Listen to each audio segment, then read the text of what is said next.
All ఏ age నుంచి ఈ ఆటిజంని మనం పిల్లల్లో గుర్తించొచ్చు? ఆటిజం అనేది డెఫినెట్లీ 1.5 ఇయర్ వరకు మోస్ట్లీ మనం ఐడెంటిఫై చేయలేము. పిల్లల్ని ఒంటరిగా వదిలిపెట్టకుండా ఓవరాల్‌గా సోషలైజ్ ఎక్కువగా చేస్తూ ఉండాలి. కొలోలియా బిహేవియర్ ఎందుకొస్తుందంటారు? రిపిటేటివ్‌గా సేమ్ క్వెషన్‌కి క్వెషనే చెప్పడం అంటే దాన్ని హ్మ్. మనం ఎకోలోలియా కింద కన్సిడర్ చేయడం జరుగుతుంది. ఓకే. పిల్లల్లో వచ్చే వన్ మోర్ ఇష్యూ ఏడీహెచ్‌డీ. ప్రోయాక్టివ్‌గా ఉండడం వేరు, హైపర్ యాక్టివ్‌గా ఉండడం వేరు. వీళ్ళకంటే ఇంకా ఎక్స్‌ట్రీమ్ లెవెల్‌లో ఉంటారు. వాళ్ళని మనం ఏడీహెచ్‌డీ అంటాం మనం. పేరెంట్స్‌కి మీరేం సజెషన్ ఇస్తారు ఇలాంటి చిన్న చిన్న ప్రాబ్లమ్స్? హస్బెండ్ వైఫ్ ఒకవేళ ఫుల్ ఫ్లెడ్జ్‌గా ఎంగేజ్ అయి ఉన్నారంటే ఎవరో ఒకరు కేర్ టేకర్‌ని ప్రాపర్‌గా హైర్ చేసుకొని, లేదు అంటే డెఫినెట్లీ గ్రాండ్ పేరెంట్స్ ఎవరైతే ఉంటారో వాళ్ళని ఇక్కడ పిలిపించుకొని, లేదు అంటే చైల్డ్‌ని అక్కడికి పంపించడము. ఇవన్నీ ఏంటంటే కొంచెం ఛాలెంజింగ్ టాస్క్ లాగానే ఉంటుంది. అండ్ ముఖ్యంగా స్వీట్స్ ఎక్కువగా తింటే ఇంకెక్కువ హైపర్ అవుతారని అంటారు కదా! మెల్లగా ఇంట్లో మెల్లమెల్లగా కంప్లీట్‌గా ఆపేయాలి. తగ్గించాలి. యెస్. వీట్ ప్రొడక్ట్స్ అంటా ఉంటాం. బిస్కెట్స్ గానీ, పూరి హ్మ్. గానీ, లేకపోతే చపాతీ గానీ, బేకరీ ఐటెమ్స్ ఏదైనా ఓహ్! ఇలాంటివి కూడా మెల్లగా తగ్గించాలి ఇలాంటి పిల్లలకి. Hi hello namaste, welcome to Suman TV. నేను మానస. ఈరోజు మనం Ashoka child development centre and rehabilitation centre పంచాగుట్టలో మనం ఉన్నాము. సో మనతో పాటు ఉన్నారు doctor Kiran Kumar garu, child psychologist, orthoptist, vision therapist, అలాగే కెరటోకోనిస్ట్ అండ్ అలాగే Ashoka child development centre managing director కూడా. సో కిరణ్ కుమార్ గారు నమస్తే అండి. నమస్తే. కిరణ్ కుమార్ గారు, ఆటిజం పిల్లలు చాలా మంది అంటే పాపులేషన్‌లో ఎక్కువ మందికి ఆటిజం సమస్య అనేది మనం చూస్తూ ఉన్నాము పిల్లల్లో. అవును. First of all A age నుంచి ఈ ఆటిజంని మనం పిల్లల్లో గుర్తించొచ్చు? ఎలాంటి లక్షణాలతో మనం వీటిని ఫైండ్ ఔట్ చేయొచ్చు? ఆటిజం అనేది డెఫినెట్లీ 1.5 ఇయర్ వరకు మోస్ట్‌లీ మనం ఐడెంటిఫై చేయలేము. హుహు. ఎందుకంటే వాళ్ళ ఇప్పుడు ఏజ్ పెరుగుతుంది. క్రోనోలాజికల్ ఏజ్ అంటా ఉంటాం. మెంటల్ ఏజ్ అంటా ఉంటాం. ఓకే. అది కూడా ఏజ్‌తో పాటు అప్రోప్రియేట్‌గా అంతా బానే ఉంటుంది. 1 ½ ఇయర్ కొంతమంది 20 మంత్స్ వరకు హ్మ్. బానే ఉంటారనమాట. సో, మాటలు కూడా కొత్తగా నేర్చుకుంటా వెళ్తారు. సో, హ్మ్. పేరెంట్స్‌కి కూడా ఏంటంటే బానే ఉన్నాడు, అంతా బానే వెళ్తుంది అన్నట్టుగా అనుకుంటారు. సో, సడెన్‌గా 1 ½ ఆర్ 20 మంత్స్ తర్వాత ఏంటంటే వచ్చిన మాటలు కూడా మర్చిపోతా ఉంటారు.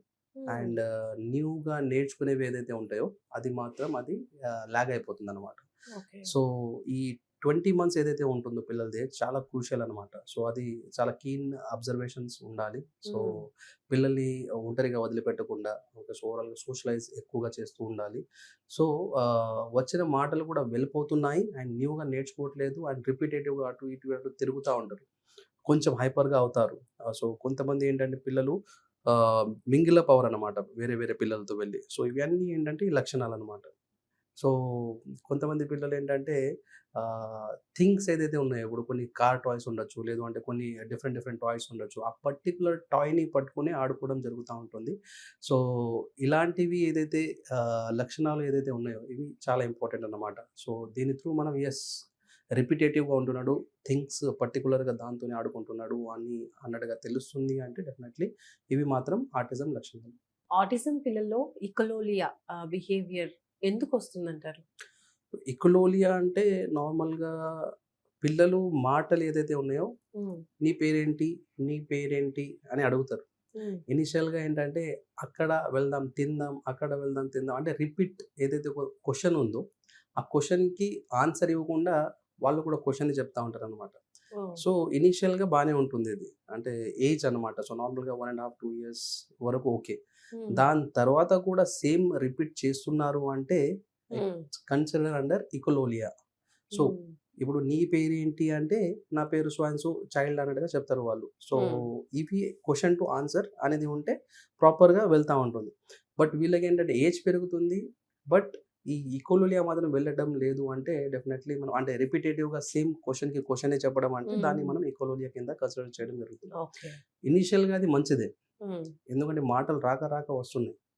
అవును. మాటలు రాక వస్తున్నాయంటే so, definitely question to question చెప్పినా మాటలైతే వస్తున్నాయి. ఓకే. హ్మ్. బట్ మాటలతో పాటేంటంటే, లాజికల్‌గా కూడా మాట్లాడడం రావాలి. అంటే క్వెషన్ చేశారు. దానికి ఆన్సర్ ఈ విధంగా ఇవ్వాలి. ఇలా ఆలోచించాలి అన్నట్టుగా వాళ్ళు ఆలోచించి చెప్పగలగాలి. హ్మ్. సో, అది ఉండదు. అది ఓకే. లాగ్ ఉండడం వల్ల ఏజ్ పెరుగుతుంది. బట్ ఇది మాత్రం లాగ్ ఉంది లాజికల్‌గా. సో, దాన్ని ఓకే. మనం ఇకోలోలియా కింద మనం కన్సిడర్ చేయడం జరుగుతుంది. అండ్ అలాగే ఆటిజం పిల్లలు సోషల్ ఇంటరాక్షన్ అనేది చాలా తక్కువగా ఉంటుంది అంటారు. అవును. దానికి రీజన్ ఏంటంటారు? ఐ మీన్ లైక్ వాళ్ళకి ఆడుకోవాలని ఉంటుంది.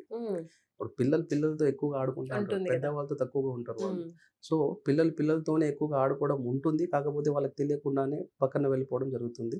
సో పక్కన వెళ్ళి వాళ్ళంతటా వాళ్ళు ఒక ఓన్ వరల్డ్ క్రియేట్ చేసుకుంటా ఉంటారు. అంటే థింగ్స్తో మాట్లాడడం, సో ఏదో ఒకటి రిపీటేటివ్గా దాంతోనే ఆడుకోవడం. సో న్యూగా నేర్చుకోవాలి, నేర్చుకోలేకపోవడం. సో క్వశ్చనరీస్ ఏదైతే ఉంటాయో క్వశ్చనరీస్ ఉండకపోవడం, అంటే ఇదేంటి డాడీ, దీన్ని ఏమంటారు, దీంతో ఏం చేస్తారు, ఇవన్నీ ఉమ్. డిఫరెంట్ ఇవన్నీ ఉండాలి అనమాట పిల్లల ఓకే, సో దగ్గర. డౌట్స్ అడగాలి, క్వశ్చన్స్ అడగాలి పిల్లలు. రైట్. సో ఈ డౌట్స్ అనేది రావు అంటే ఓన్ వరల్డ్. ఇప్పుడు ఇందాక ఒక కేసు వచ్చారు వికారాబాద్ నుంచి. వాళ్ళు ఏంటంటే పాప ఏం మాట్లాడుతుంది అనేది పేరెంట్స్కి తెలియట్లేదు. అంటే she builded her like own language అన్నమాట. ఓన్ వరల్డ్ ఎలా అయితే అంటామో ఓన్ లాంగ్వేజ్ కూడా అలా, లైక్ ఇప్పుడు కిలికి సో అండ్ సో మనం అనుకుంటూ ఉంటాం కదా, అలానే ఒక ఓన్గా వాళ్ళు లాంగ్వేజ్ క్రియేట్ చేసి వాళ్ళు మాట్లాడుతూ ఉంటారు. ఇప్పుడు ఇట్రా అంటే కలకలు ఏదో సంథింగ్ చెప్తా ఉంటారు అనమాట. సో ఇలాంటి ఇష్యూస్ కూడా ఉంటా ఉంటాయి. So not only own world, self talk ఉంటుంది, వాళ్ళే మాట్లాడుకుంటా ఉంటారు. సో ఇవన్నీ కొంచెం డేంజరస్ లక్షణాలు. పిల్లలతో మింగిల్ అప్ అవ్వట్లేదు, డిఫరెంట్గా పలుకుతున్నారు, ఒకటే విధంగా టీవీ చూస్తున్నారు, మొబైల్ చూస్తున్నారు. సో రిపీటేటివ్లీ సేమ్ వీడియో చూస్తున్నారు. సో డెఫినెట్లీ ఇది రిపీటేటివ్ బిహేవియర్. కొంతమంది ఫ్యాన్ని చూస్తూ ఉంటారు, కొంతమంది కార్ టాయ్స్ వీల్స్ని చూస్తూ ఉంటారు. ఇవన్నీ ఏంటంటే రిపీటేటివ్ కింద వస్తూ ఉంటుంది. సో ఇవన్నీ ఏంటంటే ఆర్టిస్టిక్ లక్షణాలు అన్నమాట. అండ్ సెన్సరీ ఇష్యూస్ కూడా ఆటిజం పిల్లల్లో ఎక్కువగా ఉంటుందంటారు, దానికి రీజన్ ఏంటంటారు? ఇప్పుడు సెన్సరీ, టాక్టైల్, వెస్టిబులర్ ఈ మూడు కలిపి ఇలాంటివి ప్రోపర్ రిసెప్షన్ అని కూడా అంటూ ఉంటాం. ఇవి 3-4 కలిపి ఒక ఇష్యూ. సో దానికి ఏంటంటే కొంతమంది తినేటప్పుడు ఇలా తుడుచుకుంటా ఉంటారు. సో కొంతమంది నీట్నెస్ అనుకుంటాం. అండ్ కొంతమంది ఏంటంటే హార్డ్ క్లాత్స్ వేసుకోవడానికి ఇష్టపడరు. స్మూత్గా ఉండే ఏదైతే ఉంటాయో సాఫ్ట్ క్లాత్స్, లేదంటే ఏదైనా లైక్ సాఫ్ట్గా ఏదైతే టాయ్స్ ఉంటాయో దాంతోనే ఇష్టపడి ఆడుతూ ఉంటారు. ఇవన్నీ ఏంటంటే టాక్టైల్. సెన్సరీ అంటే నార్మల్గా ఇప్పుడు కొంతమంది ఇలా కాలు పెట్టి కంప్లీట్గా నడవకుండా ఇలా వేళ్ళపైన నడుస్తూ ఉంటారు. మనం అనుకుంటాం ఎక్కడ అంటుకుంటుందో, ఇలా చేస్తున్నాడు కదా అన్నట్టుగా మనం అనుకుంటా ఉంటాం. బట్ అది కంప్లీట్గా పెట్టకపోవడానికి రీజన్ ఏంటంటే అఫ్ కోర్స్ ఓవర్ హైజీన్ అని అనుకోండి, లేకపోతే లైక్ సెన్సరీ ఇష్యూస్ అనుకోండి. సో ఓవరాల్గా పిల్లలు ఎప్పుడు కూడా ఏంటంటే ఎలా పడితే అలా ఉండాలి, ఏదైనా వేసుకుంటారు, ఇవన్నీ నార్మల్ అన్నమాట. సో ఎంత డర్ట్గా ఉండే పిల్లలు అంత మంచిది యాక్చువల్గా. బట్ పేరెంట్స్ అనుకుంటారు డర్టీగా చేస్తున్నాడు, అది కాదు, అలా ఉండకూడదని మనం చెప్తూ ఉంటాం. కాకపోతే పిల్లలు ఏంటంటే మరీ జెంటల్మెన్ లాగా ఉండకూడదు కదా. సో డెఫినెట్లీ పిల్లలు అంటే పిల్లలు, సో ఆడుకుంటూ ఉండాలి, అటు ఇటు తిరుగుతూ ఉండాలి, ఇవన్నీ చేస్తూ ఉండాలి. సో ఇలాంటి ఇష్యూస్ ఏదైతే ఉంటాయో మనం ఎక్కువ గారాబంగా పెంచుకుంటా వెళ్తే డెఫినెట్లీ వాళ్ళకి టాక్టైల్ ఇష్యూస్, అంటే వాళ్ళు మడ్లో వెళ్ళట్లేదు, వాళ్ళు చిన్న చిన్న రాళ్ళపైన నడవనివ్వడం లేదు, మనం చెప్పులతోనే పంపిస్తున్నాం అంటే అవి ఏంటంటే చిన్నప్పటి నుంచి ఇవి అన్ని ల్యాగ్ అయిపోతూ ఉంటుంది. అది కైండ్ ఆఫ్ మెల్లమెల్లగా అది ఒక ఇష్యూ కింద మారిపోతుంది అనమాట. సో ఫస్ట్ నుంచి పిల్లల్ని పిల్లల్లాగా పెరగనివ్వాలి. ఎస్. సో ఇంటి బయటికి వెళ్ళినా చెప్పులు లేకుండానే పంపించాలి. సో ఇంట్లో వచ్చిన తర్వాత కూడా ఓవరాల్గా అన్ని విధాలుగా వాళ్ళు ఏదైతే ఆడుకుంటారో అలా ఆడుకొని ఇవ్వాలి. సో కొంతమంది ఏంటంటే స్టిక్కీ ఏదైనా అనుకుంది అనుకోండి, ఇమ్మీడియట్గా తీసేస్తూ ఉంటారు, పెట్టుకొని ఇవ్వరు. సో ఇలాంటివి ఏంటంటే నీట్గా ఉంటున్నాడు అని అనుకుంటా ఉంటాం, బట్ అది ఒక ఇష్యూ కింద మారుతూ ఉంటుంది మెల్లమెల్లగా. ఓకే. అండ్ పిల్లల్లో వచ్చే one more issue ADHD. So ఈ ADHD అసలు ఎన్ని రకాలుగా ఉంటుంది, ఎలా ఫైండ్ అవుట్ చేయొచ్చు? ADHD అనేది ఇప్పుడు ఏంటంటే నార్మల్గా ప్రోయాక్టివ్గా ఉండడం వేరు, చాలా ప్రోయాక్టివ్గా ఉండడం, హైపర్ యాక్టివ్గా ఉండడం వేరు. వీళ్ళకంటే ఇంకా ఎక్స్ట్రీమ్ లెవెల్లో ఉంటారు, వాళ్ళని మనం ADHD అంటాం మనం. ఓకే, అంటే హైపర్ కన్నా ఎక్కువ. ఎస్. ఒక ప్లేస్లో అస్సలు కూర్చోలేరు. అంటే ఇప్పుడు పిల్లలు అంటేనే అటు ఇటుగా ఉరుకుతూ ఉంటారు, చేస్తూ ఉంటారు, ఆడుతూ ఉంటారు, కొట్టుకుంటూ ఉంటారు, ఏడుస్తారు. సో అగైన్ మళ్ళీ కలిసి ఆడుకుంటూ ఉంటారు. వీళ్ళకి ఏంటంటే చిన్న చిన్న దెబ్బలు కూడా తగలవు అనమాట, అంటే రెస్పాండ్ అవ్వరు. సో కంటిన్యూస్గా ఉరుకుతూనే ఉంటారు, అటు ఇటు అటు. ఓవరాల్గా తినేది తక్కువగా ఉంటుంది, ఎనర్జీ మాత్రం నెక్స్ట్ లెవెల్లో ఉంటుంది. ఇప్పుడు బాడీలో హై బీపీ అంటాం, లో బీపీ అంటాం. నార్మల్గా స్టాండర్డ్గా 120/90 బీపీ అనేది ఉండాలి. 120ది 110కి పడ్డా 100కి పడ్డా పర్వాలేదు. మరి 60-70కి పడిపోయింది అనుకోండి, సో లో బీపీ కింద కన్సిడర్ చేయడం. 130 వెళ్ళినా ప్రాబ్లం లేదు, 140 వెళ్ళినా ప్రాబ్లం, 150 ఆర్ 140 కంటే ఎబో వెళ్ళింది అనుకోండి, హై బీపీ అంటాం మనం. సో పిల్లలు ఆ విధంగానే ఉండాలి, కొంచెం ఎక్కువైనా పర్వాలేదు, కొంచెం తక్కువ ఉన్నా పర్వాలేదు. మరీ తక్కువ ఉన్న హైపో కిడ్కి మనం కన్సిడర్ చేయడం జరుగుతూ ఉంటుంది. ఓకే. అండ్ హైపర్ కిడ్ని కన్సిడర్ చేయడం జరుగుతూ ఉంటుంది. సో ఈ విధంగా వాళ్ళకి తెలియకుండానే వాళ్ళు అటు ఇటు ఇటు అటు తిరుగుతూ ఉంటారు definitely. So high energy boost up ఉంటుంది. వీళ్ళకి మనం ఫుడ్ రిస్ట్రిక్టెడ్ కూడా చేయడం జరుగుతూ ఉంటుంది. Like okay. Sucrose, glucose, fructose అంటూ ఉంటాం. ఇవన్నీ మనం ఏంటంటే not only therapy, parenting, also ఫుడ్ని కూడా మనం కన్సిడరేషన్లో తీసుకొని రావడం జరుగుతూ ఉంటుంది ఇలాంటి పిల్లలకి, ఏడిహెచ్డి ఓకే. వాళ్ళకి. అండ్ ముఖ్యంగా స్వీట్స్ ఎక్కువగా తింటే ఇంకెక్కువ హైపర్ అవుతారని అంటారు కదా! ఆఫ్ కోర్స్ సో అప్పుడు మరి షుగర్ స్వీట్ కావచ్చు అనేది మెల్లమెల్లగా ఇంట్లో మెల్లమెల్లగా కంప్లీట్గా ఆపేయాలి. తగ్గించాలి. ఎస్. వీట్ ప్రొడక్ట్స్ అంటా ఉంటాం. బిస్కెట్స్ కానీ, పూరి హ్మ్. కానీ, లేకపోతే చపాతీ కానీ, బేకరీ ఐటమ్స్ ఏదైనా ఓహ్! ఇలాంటివి కూడా మెల్లమెల్లగా తగ్గించాలి ఇలాంటి పిల్లలకి. ఓకే. నార్మల్‌గా పిల్లలకి అయితే డెఫినెట్లీ పెట్టొచ్చు. ఇవన్నీ హ్మ్. ఇంపార్టెంటే కదా అనుకోవచ్చు. జాగరి, బెల్లం పెట్టొచ్చంటారా ఇలాంటి పెట్టొచ్చు. వాళ్ళకి? జాగరి పెట్టొచ్చు, హనీ పెట్టొచ్చు. కాకపోతే తక్కువ. లిమిట్. యెస్. హుహు. మిల్క్ ప్రొడక్ట్ కూడా అంటా ఉంటాం. మిల్క్ హై ఎనర్జీ బూస్టప్ అంటా ఉంటాం. సో హ్మ్. మిల్క్ ప్రొడక్ట్ కూడా కొంచెం మెల్లమెల్లగా తగ్గించాలి. ఓకే. మిగతా అన్నీ ఏం పెట్టాలి సార్ ఇవన్నీ హ్మ్. తగ్గిస్తే అంటారు కొంతమంది. హ్మ్. డెఫినెట్‌లీ చాలా ఉంటాయి మిగతా. అన్నం, పప్పు పెట్టొచ్చు. ఇడ్లీ, దోస, ఓకే. వడ ఏదైనా పెట్టొచ్చు హ్యాపీగా. స్వీట్స్ కొంచెం స్వీట్స్ తగ్గించాలంటారు. తగ్గించాలి. రైట్. దాంట్లో ఫ్రూట్స్‌లో కూడా కొన్ని హుహు. ఫ్రూట్స్ అంటా ఉంటాం ఇప్పుడు. అవును. లైక్ వాటర్ మెలన్ కానివ్వండి, కస్టర్డ్ యాపిల్, హ్మ్. మ్యాంగోస్ ఇవి ఎక్కువగా హై ఎనర్జీ ఇచ్చే ఫ్రూట్స్ అన్నమాట. అవి కూడా ఓకే. మెల్లగా తగ్గించాలి. హ్మ్. దెన్ మనం అగైన్ థెరపీస్ అయిన తర్వాత అగైన్ మనం వాళ్ళకి ఇంట్రడ్యూస్ చేసుకుంటా వెళ్ళొచ్చు. ఓకే. లైఫ్ టైమ్ అనేది ఆపము. ఓకే. సో ఎప్పటిదాకా అయితే నియర్ టు నార్మల్ వస్తారో, హ్మ్. అన్ని మాటలు నేర్చుకుంటారు, అందరిలో మింగిలప్ అవుతున్నారు. హ్మ్. డెఫినెట్‌లీ మనం ఇంట్రడ్యూస్ చేసుకోవచ్చు ఫుడ్. ఓకే. ఇప్పుడు ఏడీహెచ్‌డీ ఉన్న పిల్లలు ఫర్ ఎగ్జాంపుల్ 6 ఇయర్స్ ఉన్నారనుకుందాం. 6-7 ఇయర్స్ ఉన్నారు. స్కూల్‌కెళ్ళాలి. సో, ఒక్క దగ్గర కూర్చోవట్లేదు ఒక పట్టాన. ఇంట్లో గానివ్వండి, స్కూల్‌లో గానివ్వండి కూర్చోవట్లేదు. అసలు కూర్చున్న దగ్గర వినకపోవడం ఇలాంటివన్నీ ఏడీహెచ్‌డీ అవును. సింప్టమ్స్ అవును. ఉన్నప్పుడు అవును. మీరు ఎలాంటి ఇక్కడ ట్రీట్మెంట్స్ ఏ విధంగా ఉంటాయి? సో వీళ్ళకి ఏంటంటే ఫస్ట్ ప్రయారిటీ కింద మనం sensory integration therapy are occupational therapy అంటా ఉంటాం. ఓకే. సో అంటే ఎక్కువ వాళ్ళకి థెరపీస్ ఉంటాయి ట్రీట్మెంట్స్ యెస్. కన్నా యెస్. కూడా. హ్మ్. ఓవరాల్‌గా ఏంటంటే ఇప్పుడు కొన్ని కొంతమంది డ్రగ్స్ కూడా అడ్వైస్ చేస్తా ఉంటారు. హ్మ్. బట్ ఇనీషియల్‌గా ఏదైతే ఏజ్ ఉంటుందో వాళ్ళకి డ్రగ్స్ మేము అవాయిడ్ చేపిస్తా ఉంటాం. ఇప్పుడు ఓకే. 10 ఇయర్స్ దాటిందనుకోండి. హ్మ్. సో డెఫినెట్‌లీ లైక్ 10, 12 ఇయర్స్ తర్వాత హార్మోనల్ చేంజెస్ అవుతా ఉంటాయి. సో అప్పుడు మన కంట్రోల్‌లో ఉండరు కాబట్టి మనం మెడిసిన్స్ కూడా మనం ఎవరైనా సైకియాట్రిస్ట్ గానీ, లేదు అంటే న్యూరాలజిస్ట్ గానీ ఏమైనా చూపిస్తున్నారంటే డెఫినెట్‌లీ వాళ్ళు వాడుకోవాల్సి వస్తుంది అప్పుడు. హుహు. ఎందుకంటే extreme like out of control ఉన్నాడనుకోండి చైల్డ్. సో డెఫినెట్‌లీ మనం అప్పుడు medicine. But before like below 10 years ఉన్నప్పుడు ఏంటంటే, హ్మ్. మనం ప్రాపర్ వేలో మనం ఎగ్జిక్యూషన్ చేసుకుంటా వెళ్తే, ప్రాపర్‌గా థెరపీస్ ఇచ్చుకుంటా వెళ్తే డెఫినెట్‌లీ వాళ్ళు నియర్ టు నార్మల్ వితౌట్ మందులు నార్మల్ అయిపోతారు. ఓకే. యాహ్! సో పిల్లలకేంటంటే హైపర్‌గా ఉంటే సెడేటివ్ డ్రగ్స్ కూడా ఇస్తా ఉంటారు కొంతమంది. హుహు. So sedative okay. డ్రగ్స్ అంటే లైక్ మత్తులాగా ఉంటుంది. కామ్‌గా ఉంటారు వాళ్ళు. నేర్చుకోవాల్సిన ఏజ్‌లో మనం మందులు ఇచ్చామనుకోండి నేర్చుకోలేరు. కష్టమైపోతుందది. అవును. యాహ్! కొంతమంది పిల్లలు చూస్తూ ఉంటాము. ఏదైనా పెద్ద సౌండ్స్ వచ్చాయనుకోండి, అసలు వాళ్ళు భరించలేరు. చెవులు గట్టిగా మూసుకోవడం, అలా ఉండిపోతూ ఉంటారు. సో, హుహు. దీన్ని ఏ విధంగా చూస్తారు? అండ్ అలాగే దీనికి హుహు. ఎలాంటి ట్రీట్మెంట్ అవైలబుల్‌గా ఉంటుంది? నార్మల్‌గా పిల్లలు ఎక్కువ సౌండ్స్‌తోని ఇష్టపడతా ఉంటారు. హ్మ్. బట్ హైపో సెన్సిటివ్‌గా ఉంటారు కొంతమంది. లైక్ కొంచెం సౌండ్ వచ్చినా ఇలా పట్టుకుంటా ఉంటారు. హ్మ్. లేదు అంటే ఎవరైనా భయపడుతూ అరుస్తున్నా ఉంటారు. యెస్. హ్మ్. భయపడతా ఉంటారు. సో, ఆడిటరీ ఇష్యూస్ అంటా ఉంటాం మనం. ఆడిటరీ ఇష్యూస్ అంటే ఇప్పుడు మనం ఒక వాల్యూమ్ అనేది ఇయర్ ఫోన్‌లో పెట్టుకొని వినడం జరుగుతా అవును. ఉంటుంది. కాకపోతే వీళ్ళు ఎక్కువగా వినలేరు. అది హుహు. ఇప్పుడు బయట సౌండ్ కూడా మనం బేర్ చేయగలం. కాకపోతే వీళ్ళకేంటంటే ఎక్స్‌ట్రీమ్ లెవెల్‌లో లైక్ హ్మ్. భయం వేయడము ఇవన్నీ జరుగుతా ఉంటాయి. హ్మ్. కాబట్టి డెఫినెట్‌లీ వాళ్ళకేంటంటే మనం చిన్నగా సూదింగ్ మ్యూజిక్ పెట్టి ఇంటి దగ్గర లేకపోతే క్లినికల్ మన సెంటర్‌లో కూడా ఏంటంటే ఓవరాల్‌గా స్మాల్‌గా వాల్యూమ్ పెట్టి మనం వాళ్ళకి చిన్న చిన్న ఆడిటరీ పరంగా మనం సెన్సేషన్స్ ఇవ్వడం జరుగుతా ఉంటుంది. అప్పుడు వాళ్ళు కూడా మెల్లమెల్లగా యాక్సెప్టెన్స్ అనేది పెరుగుతా వెళ్తుంది అది.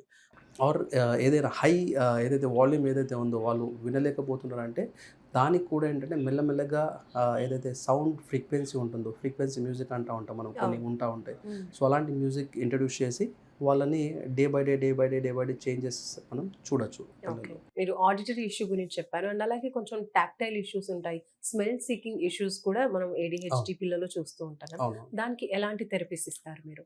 ఆహ్, ఇప్పుడు పిల్లలకి ఏంటంటే స్మెల్ సీకింగ్ అనుకోండి. సీకింగ్ అనేది ఎక్కువగా మనం ఏడీహెచ్‌డీ కంటే హ్మ్. ఆర్టిస్టిక్ పిల్లలు ఎక్కువ చూస్తా ఉంటాం. ఓహ్! సో, వాళ్ళు ప్రతి ఒక్కరిది ఒక స్మెల్ చూస్తా ఉంటారు. ఈవెన్ హ్మ్. దో టేబుల్ గానివ్వండి, ఏదైనా లైక్ హ్మ్. ఒక సీకింగ్ బిహేవియర్ ఉంటా ఉంటుంది. So, okay. డెఫినెట్‌లీ వాళ్ళకేంటంటే న్యూ స్మెల్ అనేది లైక్ వాళ్ళు అబ్జర్వ్ చేస్తున్నారంటే వేరు. తీసుకున్న స్మెల్‌నే తీసుకుంటా ఉంటారు. ఓకే. సో అదేంటంటే కైండ్ ఆఫ్ సీకింగ్ అంటా ఉంటాం మనం. సో దానికి ఏంటంటే ఒక ప్రోటోకాల్ త్రూ మనం ఇక్కడ థెరపీస్ ఇవ్వడం జరుగుతా ఉంటుంది. So I cannot express in my words. So okay. Definitely ఇక్కడ depending on the yeah! Child condition. Depends upon child condition. దాన్ని బట్టి మనం థెరపీస్ అనేది ఇవ్వడం జరుగుతా ఉంటుంది. మెయిన్‌గా ఏంటంటే కౌన్సెలింగ్ పార్ట్ కూడా ఇవ్వడం జరుగుతా ఉంటుంది. ఇంకా డిఫరెంట్ స్మెల్స్ ఏదైతే ఉంటాయో అది కూడా వాళ్ళని ఇంట్రడ్యూస్ చేయడం జరుగుతా ఉంటుంది. ఓకే. సో ఆ విధంగా వాళ్ళేంటంటే ఎప్పుడు కూడా మనకు ఒక బ్రెయిన్‌కి నాకు ఆకలవుతుంది అంటే ఫుడ్ వచ్చేంత వరకే. ఫుడ్ వచ్చిందనుకోండి ఆకలి తీరిపోతుంది. అవును. దాని తర్వాత ఏంటంటే తినాలనిపించదు. హ్మ్. సో అలానే అది కూడా లైక్ సీకింగ్ బిహేవియర్ ఎక్కువగా అవుతుందనుకోండి వాళ్ళకి నీడ్ ఉంది. అందుకని సీక్ చేస్తున్నారు. ఓకే. సో సీకింగ్ బిహేవియర్ అంటే ఎక్కువగా స్మెల్ తీసుకుంటా ఉన్నారు కదా! నీడ్ ఉంది కాబట్టి. సో ఇప్పుడు ఆల్ఫాక్టరీ నర్వ్ అంటా ఉంటాం. సో స్మెల్ సెన్స్ ఏదైతే ఉందో డెఫినెట్‌లీ దాంట్లో కూడా చేంజెస్ అనేది ఉంటా ఉంటాయి పిల్లలకి. కాబట్టి అలా చేయడం జరుగుతా ఉంటుంది. సో చైల్డ్‌ని బట్టి మనం థెరపీస్ అనేది మోడిఫై చేయడం జరుగుతా ఉంటుంది. అండ్ ఇప్పుడు మనం ఏడీహెచ్డీ గురించి అలాగే ఆటిజం గురించి మాట్లాడుతున్నాం కాబట్టి ఫైనల్‌గా పేరెంట్స్‌కి మీరేం సజెషన్ ఇస్తారు? ఇలాంటి చిన్న చిన్న ప్రాబ్లమ్స్ ప్రతీదీ వాళ్ళు నోటీస్ చేస్తూ ఉంటారు. బట్ ఇనీషియల్ స్టేజెస్‌లో ఎలాంటి కేర్ తీసుకోవాలి పేరెంట్స్? సో మెయిన్‌గా ఏంటంటే ఇప్పుడు జాబ్ చేసేవాళ్ళు. సో హ్మ్. లాస్ట్ టైమ్ కూడా మనం చెప్పాం. సో హస్బెండ్, వైఫ్ ఒకవేళ ఫుల్ ఫ్లెడ్జ్‌గా ఎంగేజ్ అయి ఉన్నారంటే ఎవరో ఒకరు కేర్ టేకర్‌ని ప్రాపర్‌గా హైర్ చేసుకొని, లేదు అంటే డెఫినెట్‌లీ గ్రాండ్ పేరెంట్స్ ఎవరైతే ఉంటారో వాళ్ళని ఇక్కడ పిలిపించుకొని, లేదు అంటే చైల్డ్‌ని అక్కడికి పంపించడము. ఇవన్నీ ఏంటంటే కొంచెం ఛాలెంజింగ్ టాస్క్ లాగానే ఉంటుంది. ఎందుకంటే నా చైల్డ్ కదా! నేను అక్కడికి ఎలా పంపించగలను? నేను కేర్ టేకర్‌ని ఎలా నమ్మగలను? అనేది కూడా ఒక క్వెషన్ మార్క్ లాగా ఉంటుంది. ట్రస్ట్ ఇష్యూస్ ఉంటా ఉంటాయి. బయట ఏం జరుగుతుంది? ఏంటి అనేది. అది భయం. ఒక ట్రస్ట్ ఇష్యూస్ అనేది డెఫినెట్‌లీ ఉంటా ఉంటాయి. But of course if you are busy you need to engage your child, right? So at least ఒక 6, 7 అవర్స్ కంప్లీట్‌గా మనం ఎంగేజ్ చేయాలంటే ఇప్పుడు స్కూల్‌కి పంపించినా ఒక 2, 3 అవర్స్ ఉంటుంది ప్లే స్కూల్‌కి. దానికంటే ఎక్కువగా వాళ్ళు కూడా ఎంగేజ్ చేయలేరు. దెన్ అగైన్ వాళ్ళు వచ్చిన తర్వాత ఒక షెడ్యూల్ అనేది, ఒక ప్యాటర్న్ అనేది ప్రాపర్‌గా మనం ఎగ్జిక్యూట్ చేయాలి. అట్‌లీస్ట్ ఒక 6, 7 అవర్స్, 8 అవర్స్ మనం ఎంగేజ్ చేసామనుకోండి, వాళ్ళు న్యూ థింగ్స్ అనేది నేర్చుకుంటా వెళ్తారు. న్యూ క్వెషనరీస్ వస్తా ఉంటాయి. సో న్యూ క్వెషనరీస్ వస్తా ఉంటే డెఫినెట్‌లీ న్యూగా వాళ్ళకి తెలుస్తా వెళ్తా ఉంటది. ఇంకా ఏంటి అన్నట్టుగా నేర్చుకుంటా వెళ్తారు. ఇప్పుడు ఇవన్నీ లేవనుకోండి, okay I'm busy with something. నేను బిజీ ఉన్నాను. నన్ను వదిలేయండి అన్నట్టుగా ఆ బ్రెయిన్ అనేది డెవలప్ అవుతా వెళ్తుంది. సో పిల్లలకి ఎప్పుడైతే మనం ఎంగేజ్ చేస్తా వెళ్తా ఉంటాం, డెఫినెట్‌లీ వాళ్ళు ఇంకా ఇంట్రెస్ట్ చూపిస్తా ఉంటారు నేర్చుకోవడానికి. మనం పిల్లల్ని అలానే వదిలేసాం, మీరు మీ వర్క్‌లో బిజీ ఉన్నారనుకోండి, డెఫినెట్‌లీ వాళ్ళు కూడా నేర్చుకోవాలి అనే ఏదైతే ఎంథూసియాజం ఉంటుందో అది కైండ్ ఆఫ్ కిల్ అయిపోతుందన్నమాట. తగ్గిపోతుంది. యాహ్! సో ఓవరాల్‌గా ఏంటంటే పిల్లలు నేర్చుకోవాలి అంటే వాళ్ళని ఎంగేజ్ చేయడం ఇంపార్టెంట్. థ్యాంక్ యూ డాక్టర్ గారు. Thank thank you. రైట్, చూస్తున్నారు కదండి పిల్లలతో ఎలా ఉండాలి, ముఖ్యంగా పిల్లలు వచ్చే ఏడీహెచ్డీ అలాగే ఆటిజం ప్రాబ్లమ్స్కి ఇక్కడ అశోక చైల్డ్ రిహాబిలిటేషన్ సెంటర్లో ఇచ్చేటువంటి థెరపీస్ అన్నీ కూడా చాలామంది పిల్లలు దూరం నుంచి కూడా తీసుకొచ్చి వాళ్ళకి థెరపీస్ ఇవ్వడం జరుగుతుంది. సో మీ పిల్లల్లో కూడా ఇలాంటిది ఏదైనా డిఫరెన్స్ మీరు అబ్జర్వ్ చేస్తే కనుక ఒక్కసారి కౌన్సిలింగ్ విజిట్ చేయండి. And if it is okay, మీరు కూడా థెరపీస్ తీసుకొని హ్యాపీగా మీ చైల్డ్ యొక్క డెవలప్మెంట్ని మీరు చూడొచ్చు.